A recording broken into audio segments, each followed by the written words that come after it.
Good afternoon, ladies and gentlemen, respected principal, vice principal, newly elected president of PSMDTA, Dr. Jaspreet, my dear friends, colleagues, dear students. This is a very pleasant duty assigned to me to read about the economic vision of Dr. B.R. Ambedkar. Today, as we celebrate the birth anniversary of Dr. B.R. Ambedkar, we reflect on his profound contribution not just as the architect of the Indian Constitution, but as a visionary for social justice and human dignity. It also gives us an opportunity to explore Ambedkar as an economist, a planner, and a visionary, someone who saw poverty not as a natural occurrence, but as a designed injustice. History shows that where ethics and economics come in conflict, victory is always with the economics. Vested interests have never been known to have willingly divested themselves unless there was sufficient force to compel them. This was famously said by Dr. B.R. Ambedkar.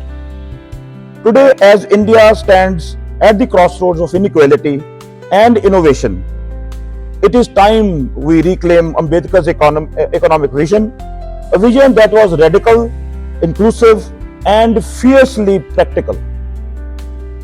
So let's start with the economic justice, laying the foundation of true freedom. So he always fought for the freedom, and freedom came in many versions. So one of them was economic justice. Ambedkar understood that caste was not just a social problem, but also an economic barrier. The reservation system in education and employment, which he advocated, was designed to ensure equal opportunities for Dalits and backward classes. Today, affirmative action policies globally, like the US and the South Africa, mirror his vision of social justice without economic justice, without which the economic justice is hollow. He argued that the society divided by wealth and poverty cannot uphold democracy. So political democracy cannot just last unless there lies at the base of it a social equality. So his economic framework called for redistribution of the wealth, access to employment, credit and housing, protection from exploitative systems.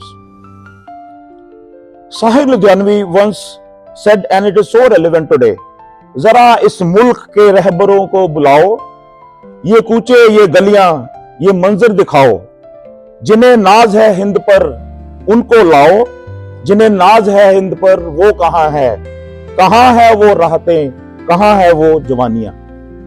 In today's India, where the richest 1% own over 40% of wealth, according to Oxfam 2023, Ambedkar's idea of distributive justice is more relevant than ever.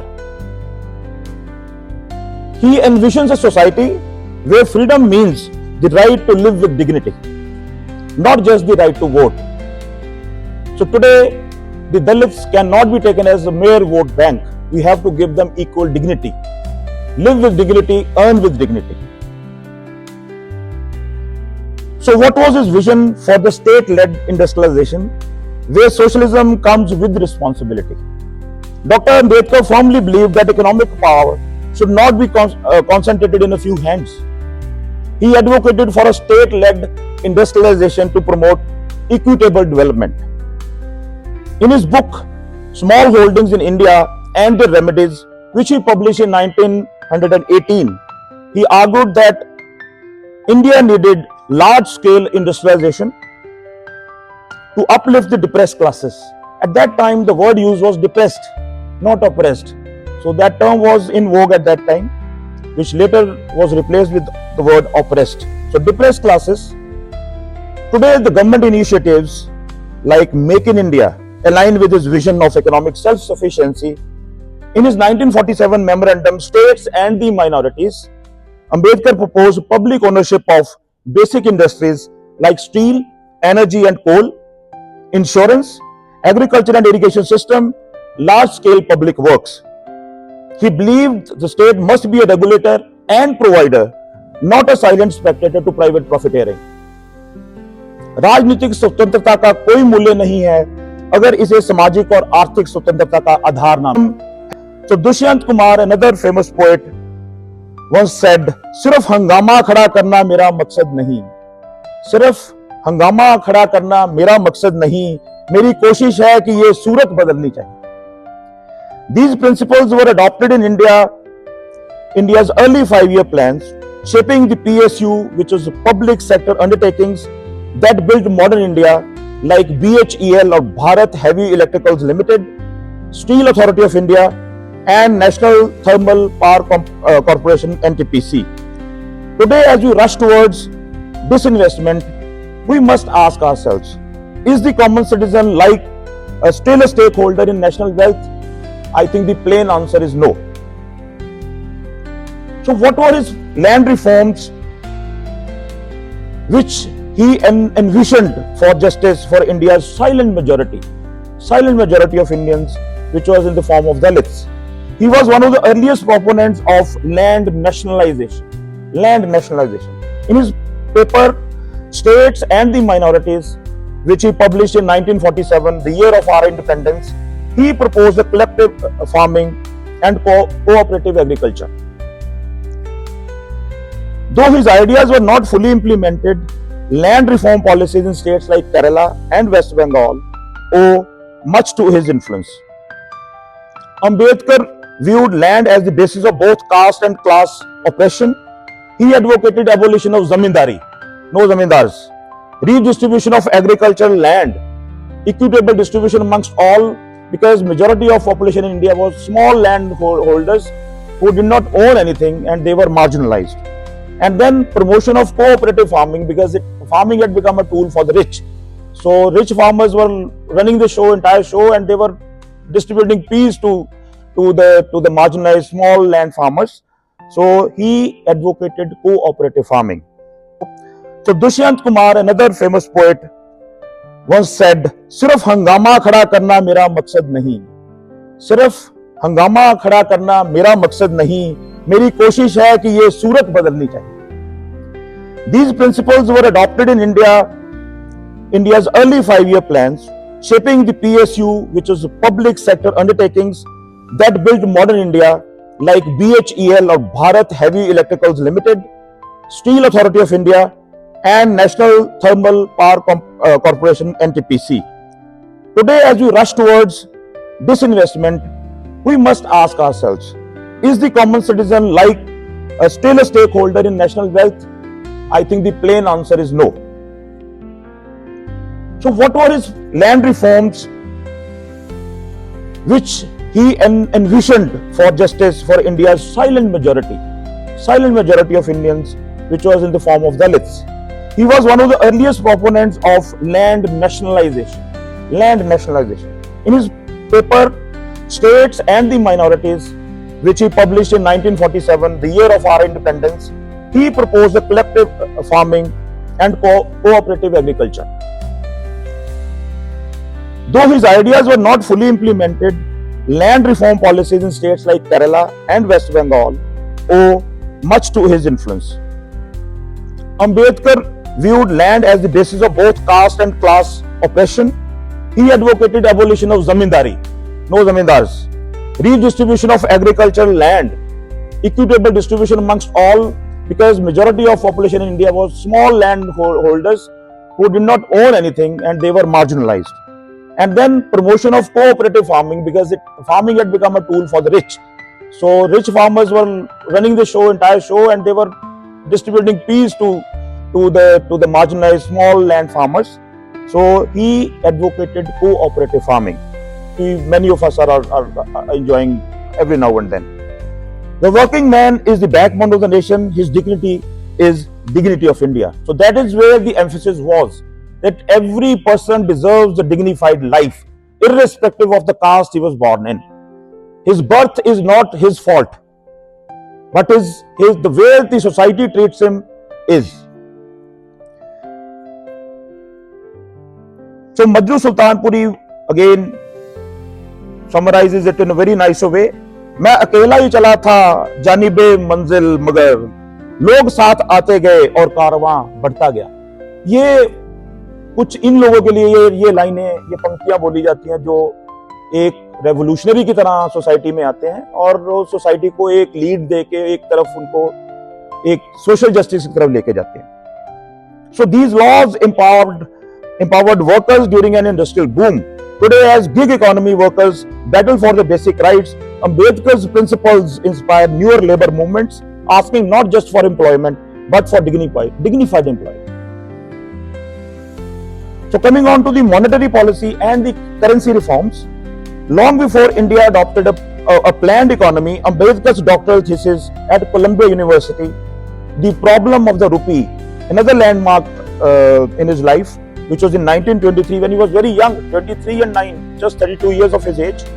The Problem of Indian Rupee analyzed India's financial challenges and suggested measures to stabilize currency. His ideas laid the foundation for modern economic policies in India. Ambedkar examined India's colonial currency crisis. He rejected the gold standard and proposed a stable monetary policy, creation of a central bank. That was his giving. A central bank is centralized, though it came into a practical existence years or decades after, but that was his vision, that was his foresight. So creation of a central bank, currency control to avoid inflation. That is what we battle every day today. Sound finance must never be at the cost of a hungry stomach. भूखे पेट क्या ही बंदा सोएगा. So Bashir Badr summed it up nicely. उसके फ्रेब को हम समझ गए थे मगर दिल को खुशी हुई कि वो अपना तो था. His recommendations directly contributed to the creation of the Reserve Bank of India, RBI, in 1935. So he was just 35 plus 9, 44 years of age. Today, as we battle inflation and economic instability, Ambedkar's monetary thinking warns us, don't let markets crush the masses. So ये जो फ्रेब बद्र साहब ने कहा वो markets का फ्रेब था. आज की डेट में अगर आप मार्केट्स का अपहीवल देखें, those who are invested in shares, you see how your money is plundered through the day. So don't let those forces crush you. So you have to have an equitable distribution of wealth in the masses. His education and skills as an economic capital. Ambedkar famously said, educate, agitate and organize. And this was emphasized by Dr. Anju as well. He did emphasize educate, agitate and organize. But he didn't just say it. He built it. He built a platform for that. He founded the People's Education Society. That was his giving. He advocated technical and vocational education. He emphasized girls and Dalits education as economic liberation. So Allama Iqbal again very popularly said, summing up what Ambedkar's policy in education and skill as economic capital was, नहीं है ना उम्मीद इकबाल अपनी किश्ते वीरां से, नहीं है ना उम्मीद इकबाल अपनी किश्ते वीरां से, जरा नाम हो तो ये मिट्टी बड़ी जरखेज है साकी.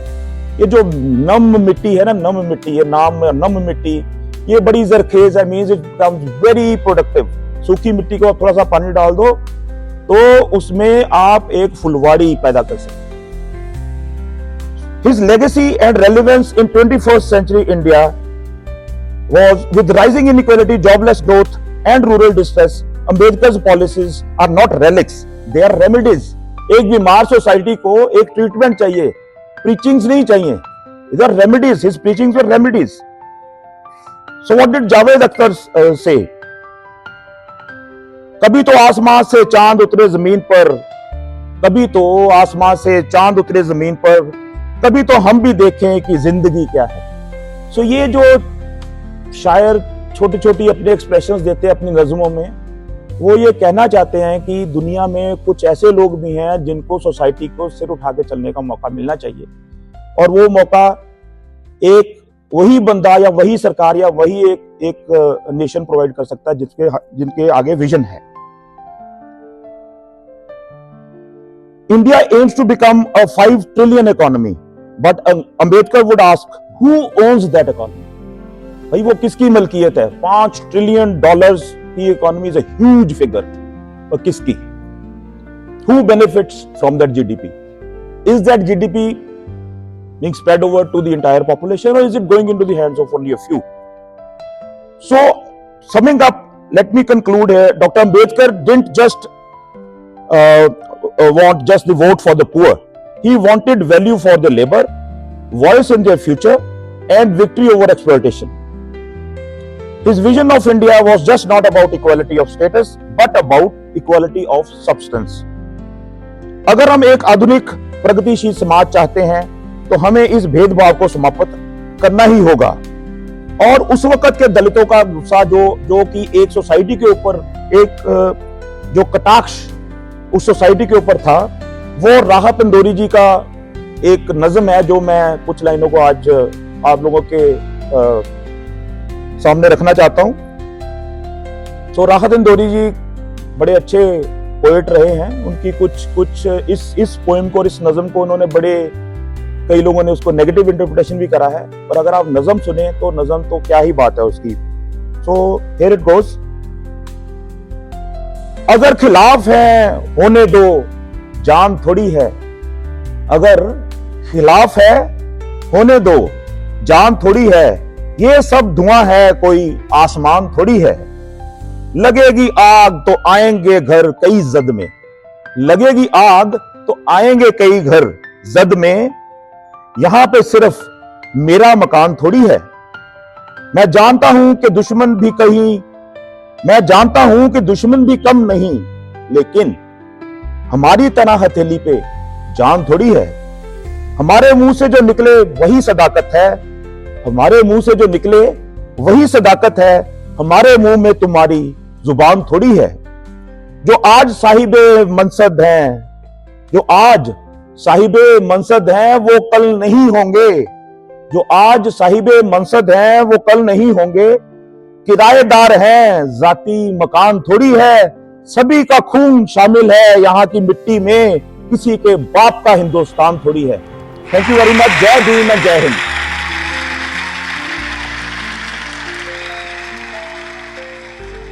So you can see here and there in that crowd, and again he was lovingly standing in that crowd. So just a few lighter moments I was just going through his life. Honestly, this man, I never knew so much about him. When I read, so it became a revelation. So it all occurred that let me make it a few lighter moments with that.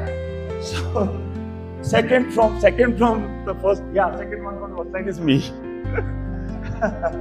So it's clever editing only, nothing much. So thank you so much. I think can we have the last slide? Last slide. These are the signatures of this great man, Dr. B.R. Ambedkar. We should all owe our independence to. Thank you so much.